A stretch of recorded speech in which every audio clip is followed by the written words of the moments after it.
Welcome, and thank you for listening to this episode of Leaps and Bounds. I'm your host, Tom Bash, and I'm thrilled to be bringing you conversations with some of the most successful CEOs, sales leaders, and home improvement professionals. When I started in this industry 20 years ago, tearing off roofs, I had no idea about what went into making a home improvement business successful. Now, having met with thousands of contractors, helping them adopt technology, and watching them grow, I'm excited to invite them on to share what's made them successful, what they're doing today to stay ahead of their competition, and the advice they have for others.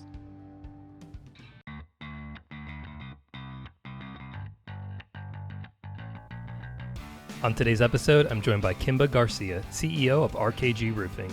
Listen as we talk about her humble beginnings and the lessons she's learned along the way. We'll also discuss what it's like to be CEO, the triumphs and struggles, and how she's using her experiences to help others realize their dreams. As an insurance restoration contractor in Texas, we'll dive into how she differentiates herself, what she hopes to see the industry evolve into, and how she goes about recruiting quality people. Well, I'm excited to get this show started, so let's go. Hi, Kimba. Welcome to the show. Hi. Thank you so much for having me on here. Absolutely.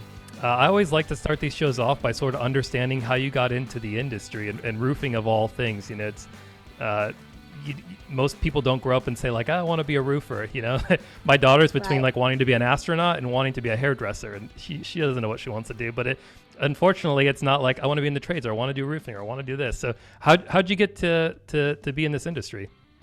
I have to say that I'm a kindred spirit with your daughter because I wanted to be an astronaut whenever I was younger, and I was a hairstylist for a decade of my life. That's actually what I did. I was a hairstylist before I got into roofing. I actually got into it following my husband's passion. He is very into building. We actually started off more in the renovation space, and in doing some house flips, we ended up doing roofing as well. And Robbie grew up doing roofing. He has been installing shingles since he was about 10 years old. I always make the joke because I'm in Texas, so I always make the joke that he's a true Garcia, was installing the shingles at a young age. But I followed his passion into the business and created the business around his talent, basically. So still to this day, Robbie runs production and field operations, and I run the ins and outs of the business side of the business. Nice. Now, has he ever made you, carry a bundle up or up the ladder or do any of that stuff? Now, I do get on roofs, but I don't carry the shingles up there. I don't. Okay. All right. I always think it's interesting how people get into this business. So can you tell our audience a little bit more about, what RKG does? Yeah, absolutely. So at RKG, we actually have two different divisions of our company. One of them is roofing. The other one is restorations. We specialize in insurance restoration, whether that's from hail damage, tornadoes, flood, fire, all of the things. That's the space that we really focus on.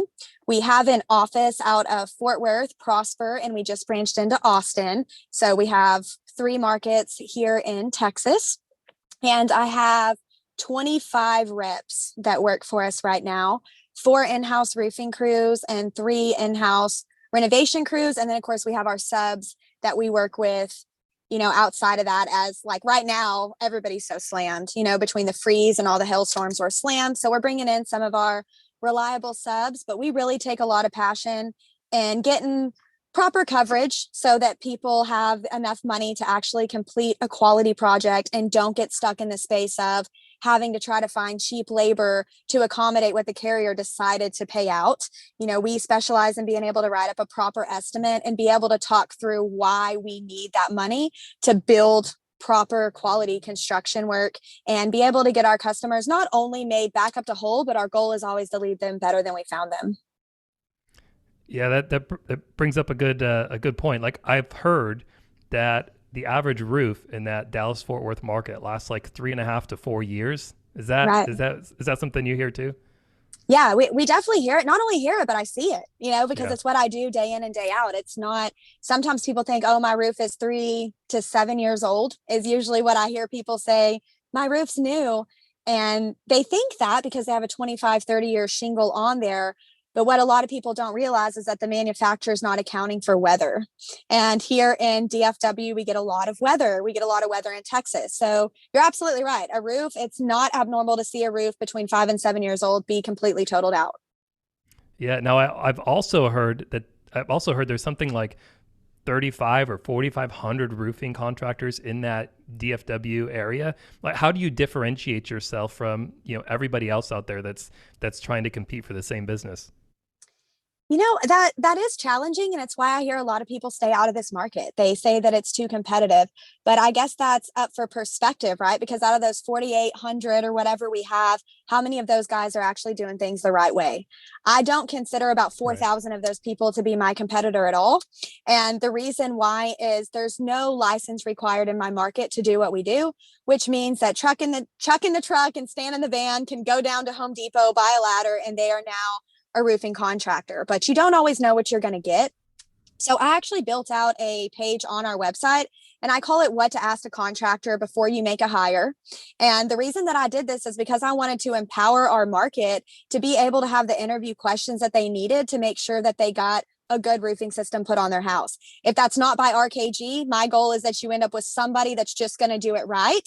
Because as long as the guys that are doing it right are sticking together, we don't have 4,800 competitors. There's 20, 30, 40 of us out here maybe actually doing homeowners correctly and building roofs out the right way and standing behind the work as far as our warranties go. So it feels very competitive, but what people don't realize is that a lot of those guys, I'm just going to say it, a lot of those people are a joke and they're not competitors at all. And there are customers for contractors like that. That's not my customer, and that's okay. Yeah. What do they say? Like rising tides lift all ships. And so, Yes, that I yeah, love that. Yeah, yeah. exactly. And no, that's great. And I think as you all set the standard, that's going Hmm. to hold everybody else accountable to those standards. And I've always found that the more I educated the homeowner, the more likely they were to go with me as well. If I'm competing with, as you said, chucking a truck or layering a ladder, Pete in a pickup, there's so many of So these many of them. sayings. If you're competing against them and all you're competing on is price or Hmm. deductible or basic things, you don't really differentiate yourself and stand out. So I think Exactly. that's great. What are you doing from a branding perspective to really help you stand out? All the things. First are down to our logo. It's very bold, it's very loud, red and black. You don't miss us.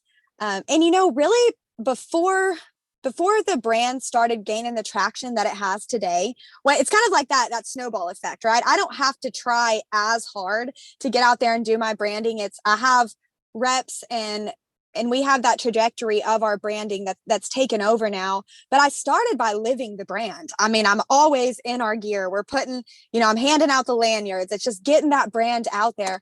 But the two biggest things that I did in building RKG's brand was one, really becoming a cornerstone of the community. We do things like sponsoring the little leagues, and I used pre-COVID actually hosted networking events as well once a quarter. I want to start doing that again now that we're kind of getting over the things. But I would host networking events to bring the community together. I would bring together realtors, homeowners, different, AC contractors, security system, but we'd have a little event. It was fun. We would have food and drinks and everybody would just kind of mingle. And that was really popular and talked about. We also do community give back projects for, I just said COVID. So I'll use that one as an example. When the lockdown happened, we delivered food to elderly people, and we also did a give back one time for the homeless community. And what I did is I utilized social media to help the community actually get to be part of that give back. So for every 50 shares that our post got, we would donate 50 more bags to the homeless people. And we really allowed people to see who we are. Not only, I say we're not just a roofing contractor, but we actually care about the community and get involved in the community. And that's really become a staple of how we're known here. People truly know that we care about the community and that we want to give back to the community, and that's huge. So that, along with social media and running that hand in hand with social media, has really helped our brand and just overall success of the company really take off, because people want to do business with people that they know, that they like, and that they trust. Right. So that's really been the name of the branding game. Yeah, absolutely. I had Charles Antis of Antis Roofing on here several episodes ago, and he talked about cause marketing a lot and all the Yeah. things that they're doing in Orange County in California, and how well it resonates with the community, and that's really been like, I think he actually told me that he stopped spending on marketing because of the cause marketing and the initiatives he was running there. It was really boosting the brand. So that's good to hear. Yeah, I, yeah, that's amazing. I also wanted to I wanted to touch on, I understand like you ventured out into coaching and consulting, and so I want to know A like little bit. what's that been like, and why'd you decide to do it? It's been really interesting. I decided to branch into that space out. It was a demand, honestly. I had people that were contacting me, asking me questions just from the content that I was putting out. They And I realized that a lot of business owners are going through what I just survived. And what I mean by that is being in the trenches of the business and trying to figure out cash flow and branding and marketing and how do we attract the right talent? And then how do we retain them once we do get them? How do we create a great culture and provide great systems and processes and great training? And that was a bus that I honestly threw myself in front of for my company because it was not a strong point of any of ours. I mentioned Robbie. Robbie was in building, and we actually used to work under GCs. So we didn't have a brand and a face or anything. We were the sub crew. Yeah. And I came to my husband and I said, hey, we can sell stuff. I'm really great with people. I'm really great with building relationships. I'm good with branding. I had my own business as a cosmetologist and my own hair studio. And I just took everything there and applied it over here. But what I had to learn was business. That was the part. It was, okay, we know how to make money. Making money is the easy part. Now, how do we keep it? How do we ensure our profit margin is going to be there? And I see a lot of small business owners that are going through that. They dive into something because they're passionate about it. They dive into it because they can sell things and they know that they can make money. And then what they figure out is that there's all these other things like taxes, cash flow, employees. I always joke now, I'm like, I have to talk to the attorneys and the CPAs and all the things to keep the back end of the business stable so that we can focus on our passion. And I realized that the same bus that I'd thrown myself into, learned, survived, and came out on the other side of, was something that a lot of business owners are still really struggling with. And what I realized was that it's not as hard as we make it. That business is actually very simple. People are very complicated. And when we can get down to the simplicity of our systems and processes and start to break that down, it completely changes your life. I come from nothing, from nowhere, really. I grew up very, very, very humble. And when I started realizing that just changing a couple percentages here and there in my business would propel my entire life financially, my children's life, break a generational way that we look at finances and money, the hardships became worth it. And after I changed my life and had people reaching out to me, celebrating the fact that I had done it, congratulating me, asking me how they could do it, I decided that I honestly don't have the time to do that on an individual level at the rate that it was coming at me. And I wanted to build out a platform where I could continue to provide resources for people, share the resources and knowledge that I had acquired. So I built out a website. I started with a blog. I threw up a YouTube channel. And now I do a little bit of one-on-one consulting. It's definitely something that I want to grow more into, but it's a passion project for me, honestly, because I realized that on the other side of learning these things, you get to go from owning your job to being the CEO of your company to having that life freedom and financial freedom that we all do this for to begin with, right? And so that's what CEOAF is. And that's why I named it that, because there's a difference in being in the trenches, being the one that's actually have to turn the wrenches every day, and then being the one that's building out the machine and getting to focus on the vision. It's two different places that you come to. And so I was driving down the road one day and I'm like, you know what? It's mindset, it's focus, it's SOPs, it's human development, it's leadership. That's what makes you CEOAF. And that's what some people looking to get out of the trenches, they just need to fill in a couple little blanks so that they can make that jump from being in their job to owning the company and actually having something that will be a generational brand that they can pass down to their children. Yeah, I love that. I'm always talking to people about there's a big difference between working in your business and working on your business. Mm-hmm. And for a lot of people, they really excel as a sales rep, and then they want to go and start their own business, which is great. Yeah. But you're right, they're missing that aptitude of the business. And oftentimes, we all fall, we all fail. And it's not about, failing. It's about getting back up and learning from those experiences. And so it's great to know that, like, you you went through this process and learned and learned and learned, and now want to give back and share that information for others to learn from. So I love Thank that. you. Yeah, Thank you. I wanted to touch on, we talked about, how you're helping other folks, but what does your day-to-day look like as a CEO? Well, I wake up about 5 o'clock in the morning, and from there, I either dive into a book or yoga. Usually the mornings are for me. I wake up early, but that's honestly my natural alarm clock. I don't set an alarm at 5 o'clock and like peel my eyes open and force myself out of bed.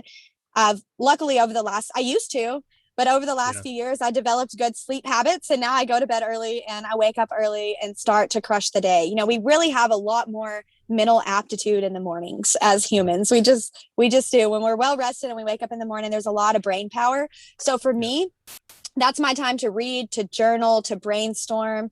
I do yoga every morning before I leave, and I either meditate in my yoga or that's something that I do separately.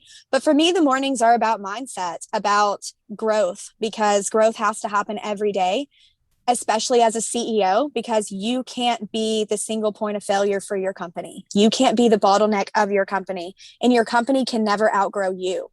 So for me, my primary focus every day, first thing in the morning, is making sure that I'm growing, that I'm staying sharp to be the tip of the spear, that my mind is clear, that my attitude is positive. And so I have to prepare myself to get on the stage before I ever walk into my office to support my team, right? So after I do that, I'm dropping the kids off at school, head to the office, walk in. From there, it depends. I spend a lot of my time bouncing around between departments. I do have my office team, my supplement team, my production team and roofing, my production team and renovations, my salespeople, managers. So there's a lot of different moving pieces, and I'm digging in reports to either find efficiencies. Where can we do better? What can we do better? But a lot of my day is spent. I walk in the office and it's serving my team. It's how can I help you? It's where can we get better? It's what's the next step for us? And really being the center point of the synergy at RKG that keeps the ball rolling, that keeps everybody moving in a good, positive, forward direction, as well as people development. I cultivate salespeople for a living, right? That's I recruit and I cultivate salespeople. I usually recruit my salespeople in green, so that's why I say I cultivate them. So a lot of my personal time also gets poured back into that and to training their mindset. I love to bring people into roof. I love what you said. Nobody grows up and dreams to be a roofer, but for a lot of people, Right. it ends up being the source from that blue collar, almost even poverty lifestyle, to they're living their best life and they're able to Absolutely. actually create other investments that changes their family's life generationally. And I love to introduce people into the storm restoration industry, because I know that if they have the right skill sets, the right mindset with the right training, they can absolutely change their life the same way I did mine. And I that's my favorite thing in my business to do, is teach people what they can do with the right application, right? So that's usually what my day looks like. When I get home, I'm hammering through emails, jumping on consulting calls, doing podcasts in the afternoons. It just kind of depends what gets hit on my calendar. It's never the same day to day though. And I like that. I don't like the mundane of the same day to day. So it's always changing. You're Yeah. always catching whatever balls fall in, putting out whatever fire's going on, so it definitely stays interesting. I love that. Yeah, no 2 days are alike. Yeah. You touch on this a little bit, but what type of people do you look for when you're bringing on new sales reps? For me, whenever I'm looking for a sales rep, personality is honestly the most important thing. I just don't think that you can. I always say it like this: you can't take somebody that's really great at Excel and spreadsheets and data entry and turn them into a salesperson any more than you're ever going to take a sales personality and stick them behind a desk for 10 hours a day and expect them to be happy and thriving and successful at their job, because they're going to hate it. So the first thing that I look for is that outgoing, bubbly personality that's okay with talking to anybody and everybody, right? There's also, it's very important that they are willing to learn and willing to grow. That's another thing. They absolutely have to be coachable.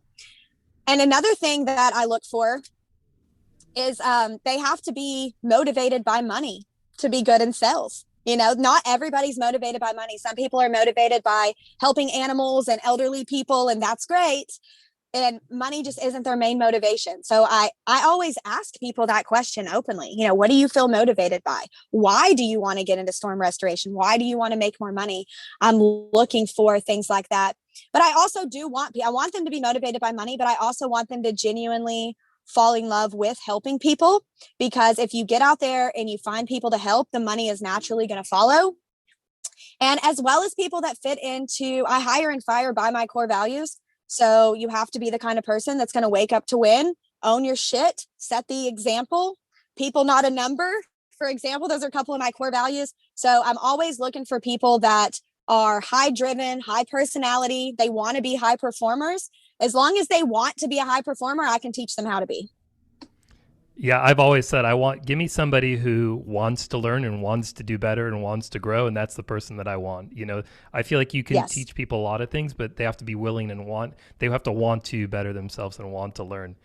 How do you manage to retain these people?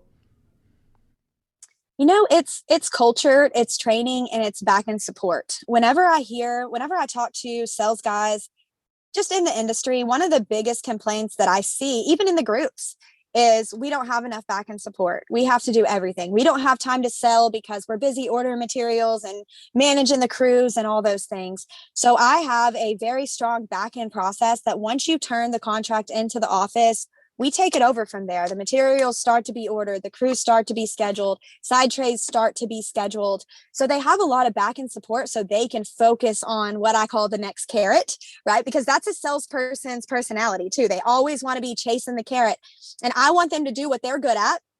And so I have somebody that's a little bit more driven by data entry, by numbers, somebody that's their strong point, to sit down and really comb through the paperwork and order the materials and schedule the crews. And I think that empowers our salespeople to be a lot more successful than they can be in other environments. But it's also we're also big on teamwork. So at a lot of roofing companies, I'm noticing that a lot of the sales guys are lone wolves, and it's almost stay out of my neighborhood and I'm not helping you. And we don't do that here. If Yeah. that's the kind of person you are, you probably won't fit into my culture very long.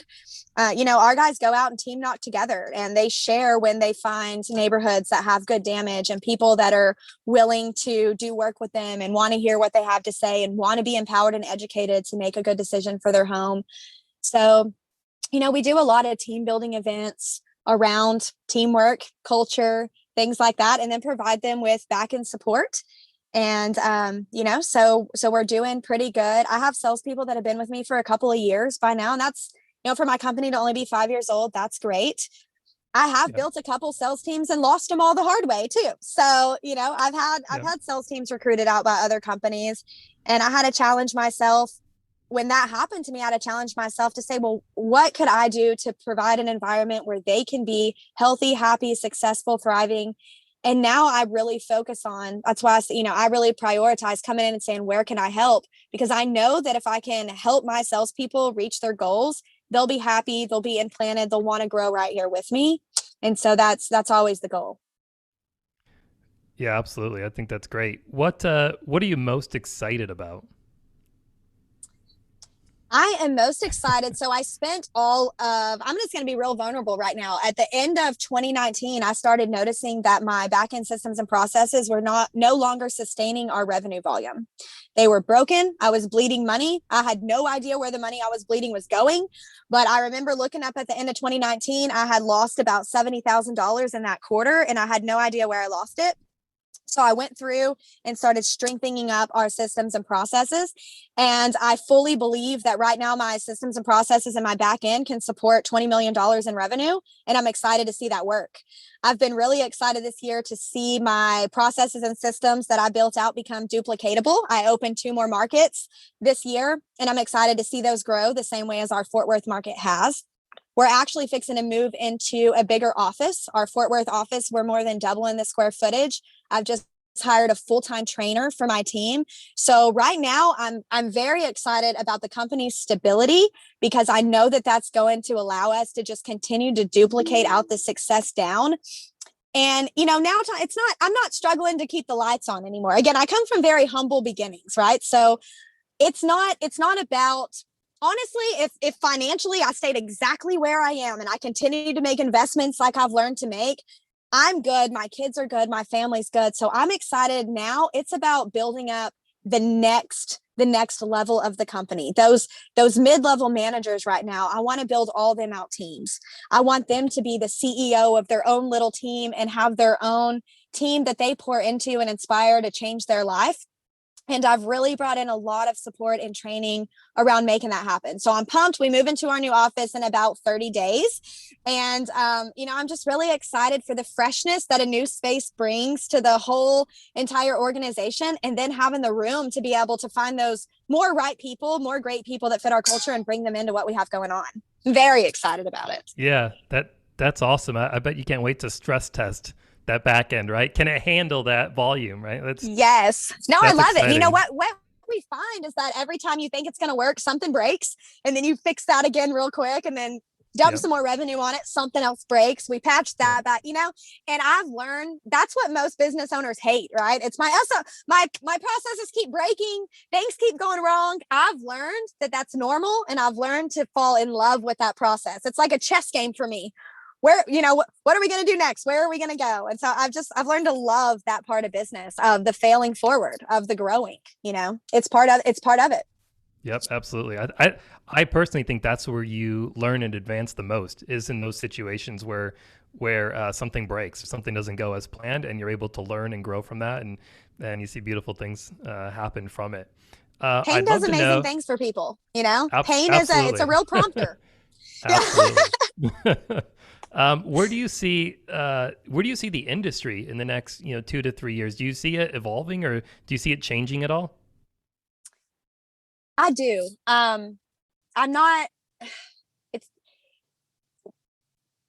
the changes that we're seeing in the industry. We're seeing, there's a large conflict between contractors and carriers. I don't think that that's a surprise to anybody listening to this podcast, probably, is that there's a lot of turmoil between carriers and contractors. Now, what I'm hoping for the industry is two things. One, the carriers and contractors can start to get along.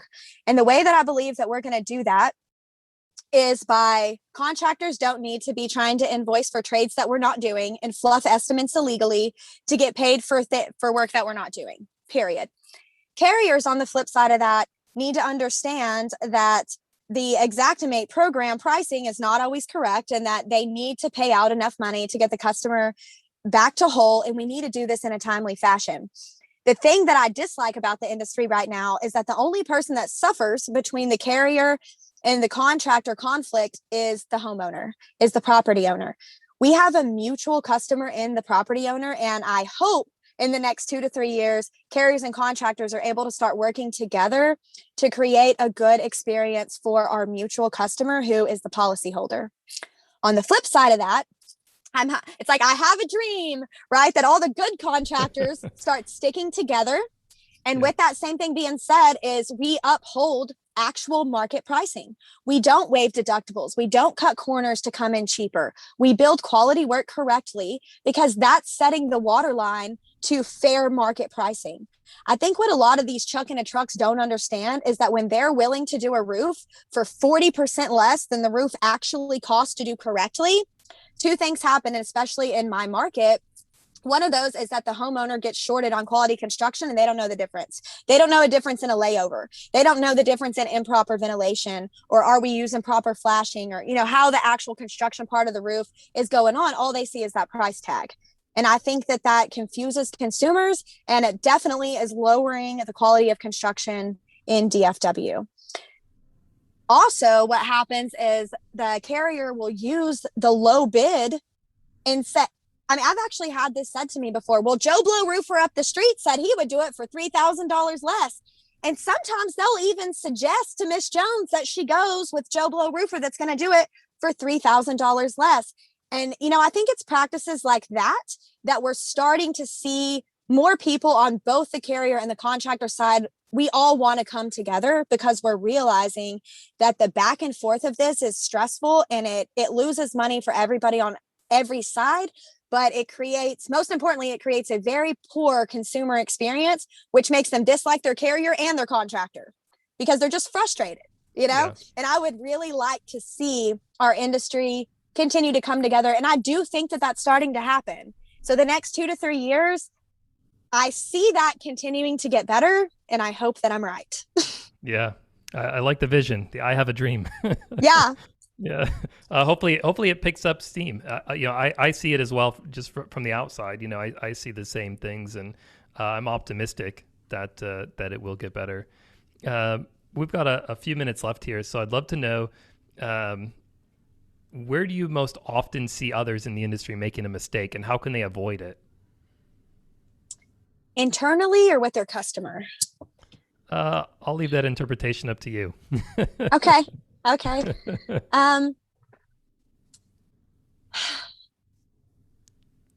I think internally a lot of company owners go wrong with not supporting or leading their team, not inspiring their team, not training their team is probably the biggest one.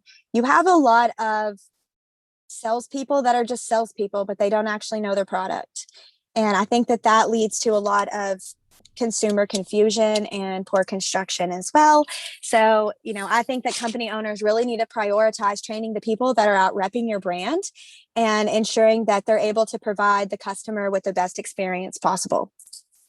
Externally to the customer, I think where a lot of people in our industry go wrong is they only know how to sell off a price, not off a value, which also leads to consumer confusion. And people can only make decisions based off the data that they're given. Now, we all want to save $1 until we understand and realize why that dollar is going to cost us thousands of more dollars later.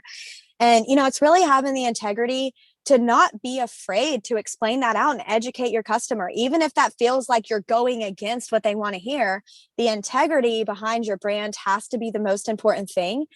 And the only way to create that experience to the customer is to make sure that the culture and the training internally will support the external experience of the customer. Yeah, no, absolutely. I agree there. Couple more questions here. So when you're not working, what do you like to do? I know you mentioned yoga and meditation.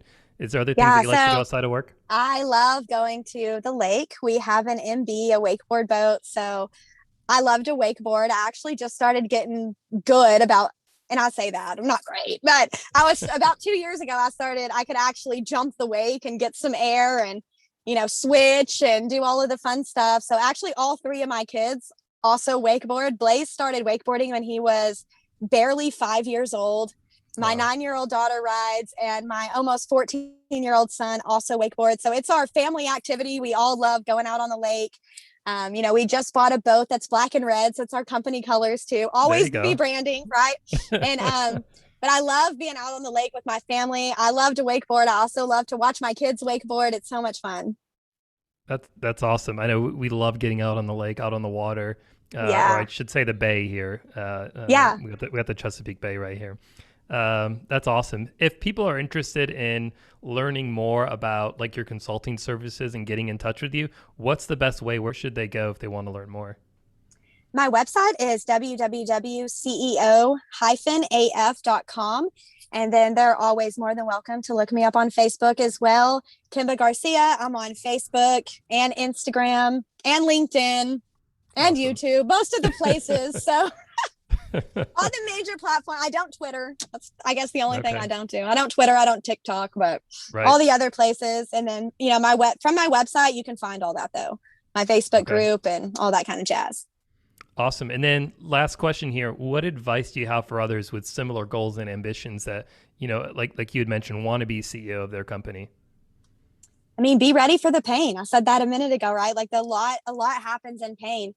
And if you're scared to throw yourself in front of the bus and get hit by all 4 wheels while you're down there to learn a lesson, you're not gonna grow a stable company. You have to go through the pain to get there, and you have to be willing to grow, and you have to be willing to continue to challenge yourself, because again, your company can never outgrow and will never outgrow who you are as a human. So we've got to stop kidding ourselves. We've got to get a hold of our emotions internally so that we can wake up to win every morning with our best mindset Every day that you're not 100% you've just cost yourself some of your creative geniusness that could have propelled your company and your team forward. So you have to really be ready to be the tip of that spear, to be ready to always be growing, to be willing to feel the pain and go through it. Pain is completely inevitable in life. We all go through pain. Some people just bitch about it more. And it is what it is. Some of us have more pain tolerance to the world and to growth. And I truly believe that to be a CEO on any type of high level, you have to have the endurance to deal with the pain, and you have to be willing to survive that. Yep. Yeah. I agree 100%. Yeah. It's how you react to it as opposed to, I think that really makes the difference, right? Because we all experience it, and it's what we do. And it's get comfortable in it. It's like I was saying a second ago with this, the processes are going to break. Some of the people are going to suck. Some of the customers are going to try to trash your business. You're going to get a bad review. Like, cash flow problems are going to happen, right? So just be ready for that before you even mail in the LLC. Like, I'm fixing to mail off this paperwork. I'm going to create this business, and then it's going to be hell, and I'm excited for it. I am excited for it, and you have to adopt that mentality. Yeah, you're going to get punched in the face. Multiple times. Be ready, right? Yeah. Right. Smile through the blood. It's all you can do. Well, Kimba, I really appreciate you joining us and appreciate you sharing this with our listeners. So thank you very much. Thank you, Thomas. This was fun. I appreciate it. Well, that'll do it for today's show. I truly hope you enjoyed this episode of Leaps and Bounds. If you did, be sure to leave us a 5-star rating and review and subscribe to the podcast. We look forward to bringing you more exclusive conversations with some of the most successful home improvement leaders. If you're interested in learning more about Leap, be sure to check us out at leaptodigital.com or follow us on our social channels. Until next time, see ya.